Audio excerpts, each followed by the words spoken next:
सुनिए, आज मैं आपको एक अनमोल कथा सुनाने वाला हूँ। यह कथा न केवल श्री राम के जीवन के बारे में है, बल्कि उनके नाम की अपार शक्ति को भी दर्शाती है। यह कहानी है राजा सुकंद, देवर्षि नारद, आशी विश्वामित्र, हनुमान और स्वयं भगवान श्री राम की। आइए इस कहानी में डूबते हैं और जानिए कैसे राम से भी बड़ा उनका नाम है। पहले तो कैवर्त देश के राजा सुकंद की भक्ति की बात करते हैं। राजा सुकंद एक निष्ठावान राजा थे। वे भगवान शिव के परम भक्त थे, लेकिन उनका हृदय भगवान राम के लिए भी समान रूप से समर्पित था। उनके राज्य में शांति और समृद्धि थी और वे हमेशा अपने राज्य के कल्याण की चिंता करते थे। उनकी भक्ति का इतना असर था कि उनकी प्रार्थनाओं का जवाब देवताओं द्वारा दिया जाता था। एक दिन उन्हें सुमेरु पर्वत पर एक विशेष संत सभा में आमंत्रित किया गया। यह सभा बहुत खास थी क्योंकि वहां बड़े बड़े आर्षि मुनि इकट्ठा होने वाले थे। इसमें आशी विश्वामित्र भी उपस्थित थे, जो पहले राजा थे लेकिन अब एक महान आशी बन गए थे। राजा सुकंद उस सभा में भाग लेने के लिए निकले। रास्ते में राजा की भेंट होती है देवर्षि नारद से। नारद मुनि, जो अपनी बुद्धिमत्ता और स्वभाव से मस्त थे, राजा से मिलने के बाद पूछते हैं, राजन, कहाँ जा रहे हो? राजा सुकंद ने बताया, मैं सुमेरु पर्वत पर संतों की सभा में जा रहा हूं। यह सुनकर नारद मुनि ने राजा को एक चालाक सलाह दी। वे बोले, राजन, जब तुम संतों की सभा में जाओ तो आशी विश्वामित्र को प्रणाम मत करना, क्योंकि वे पहले राजा थे और इस नाते वे तुम्हारे समान ही हुए। अब राजा सुकंद सोच में पड़ गए। उन्होंने मन में सोचा कि नारद मुनि का कहना सही होगा और उन्होंने उनकी बात मान ली। लेकिन क्या उन्हें पता था कि यह निर्णय उनके लिए कितनी बड़ी समस्या खड़ी करने वाला था? सभा में सभी संत और आर्षि बैठे हैं और राजा सुकंद वहां पहुंचते हैं। सभा का वातावरण बहुत पवित्र और शांत है। सभी आर्षि ध्यानमग्न हैं। राजा सुकंद ने सभी संतों को प्रणाम किया, लेकिन नारद की सलाह के अनुसार उन्होंने विश्वामित्र को प्रणाम नहीं किया। आर्षि विश्वामित्र यह देखकर क्रोधित हो गए। उनका चेहरा गुस्से से लाल हो गया और उन्होंने सोचा, यह राजा मेरे जैसे आर्षि का अपमान कर रहा है, इसे इस गलती की सजा अवश्य मिलेगी। उन्होंने तुरंत सभा छोड़ दी और सीधे भगवान राम के पास जा पहुंचे। विश्वामित्र की भक्ति और तपस्या इतनी गहरी थी कि भगवान राम ने उन्हें तुरंत ही दर्शन दिए। विश्वामित्र ने कहा, प्रभु, राजा सुकंद ने न केवल मेरा बल्कि पूरी संत परंपरा का अपमान किया है।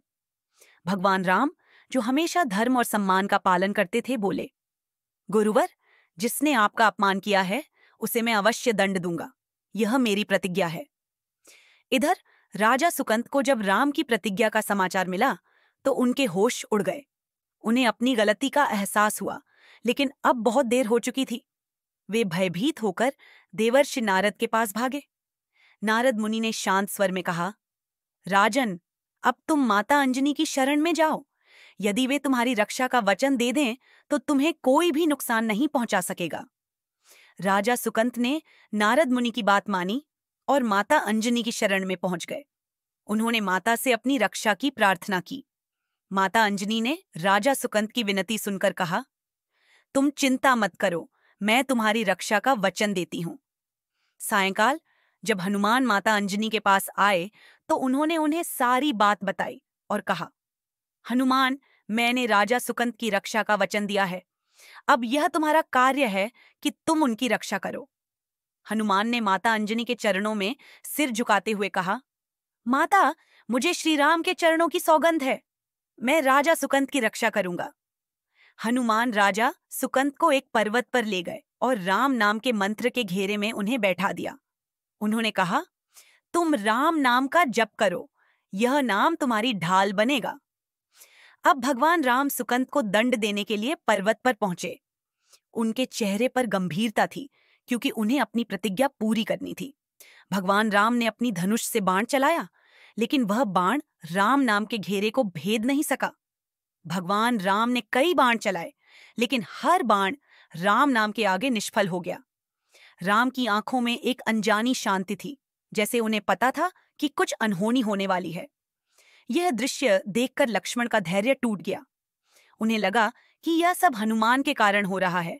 जो राम नाम की शक्ति से राजा सुकंत को बचा रहे हैं। क्रोधित होकर लक्ष्मण ने हनुमान पर बाण चला दिया, लेकिन बाण हनुमान को लगते ही राम स्वयं मूर्छित हो गए। लक्ष्मण को तभी ध्यान आया कि हनुमान के हृदय में तो स्वयं राम का वास है और उन्हें अपनी गलती का एहसास हुआ। उन्होंने तुरंत हनुमान के चरणों में गिरकर माफी मांगी। जब भगवान राम को होश आया तो उन्होंने देखा कि हनुमान के सीने से रक्त बह रहा था। ये देखकर राम की आंखों में आंसू आ गए। उन्होंने अपने हाथ से हनुमान के सिर पर हाथ फेरना शुरू किया।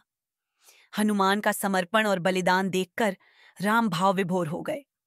हनुमान ने कहा, प्रभु, मैंने सुकंत की रक्षा का वचन दिया है और अब आपने भी उसके सिर पर हाथ रख दिया है।